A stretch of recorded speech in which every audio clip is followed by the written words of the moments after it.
education, private equity, and public-private infrastructure financing.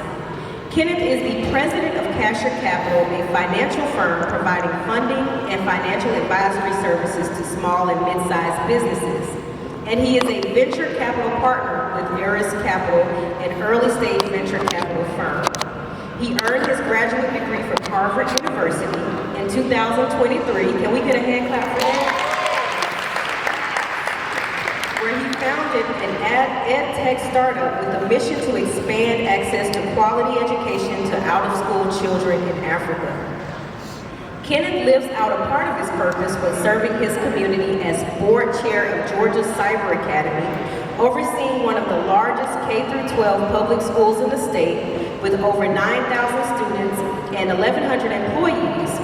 He is also an alumni board director at Webster University, a board director at Jewish Community Relations Council, and as a board counsel at American Jewish Community, AJC Atlanta, advocating legislatively for social justice and equality. Mr. Asher, can you come to the stage?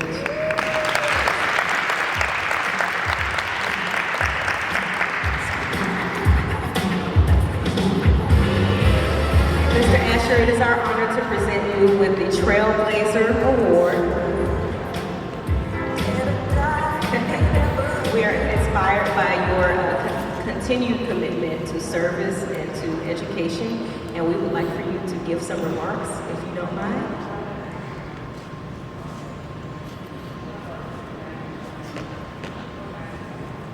Good evening, everybody. Can you hear me?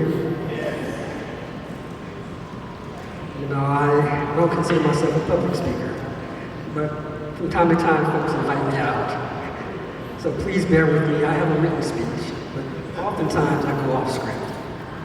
First and foremost, I want to bless the Lord for this incredible honor, and I want to thank the executive leaders at this amazing organization, Pearls of Esther, CEO Brandy Stinson, and her board of directors, for recognizing me for the Trailblazer Award and leading this mission-critical initiative for social impact and enriching the lives of women.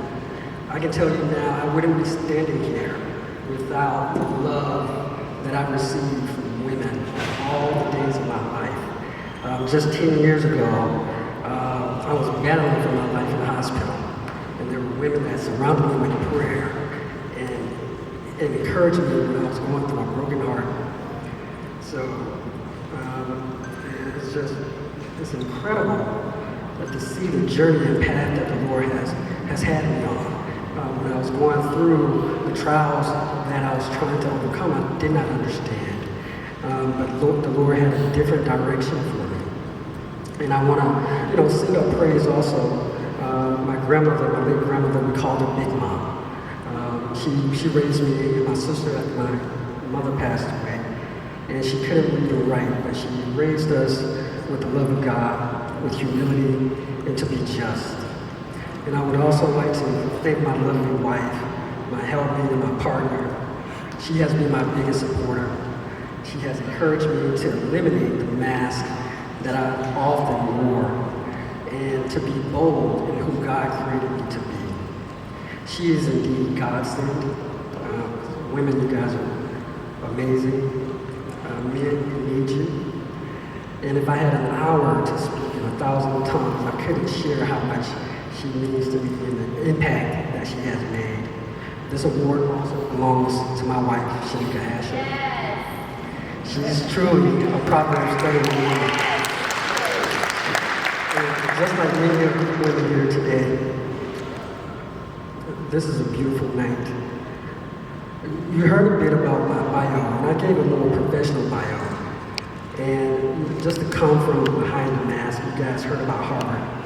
And it didn't start out like that. I applied to Harvard 4 times, got rejected or waitlisted, and my wife would not allow me to give up. And here's why. The Lord gave me a vision that I had to do some work. And when the Lord gives you something, you think it would automatically appear. And I just wanted it to come to fruition, and it didn't. And I assumed that I heard wrong. but my wife kept pressing me and supporting me. And I got accepted, graduated with honors, been invited back to speak to faculty and staff and students. They consider me now an esteemed alum. But beyond Harvard, what the Lord called me to do was to do some work in Africa. 6 years ago, I was in the Gold Coast, and I was shedding tears because I thought about our ancestors who was taken away from the land that they've always known. And I asked the question, Lord, what can I do? What would you have me to do? I went back home, my wife was like, well, why don't you go back to Harvard? I was like, well, I've never been to Harvard, and you just can't go. And she said, well, if you believe God has called you to do this critical work, you need to believe and persevere. And so, fortunately, I've been able to establish a firm working with the Ministry of Education in Ghana to help educate 1.4 million children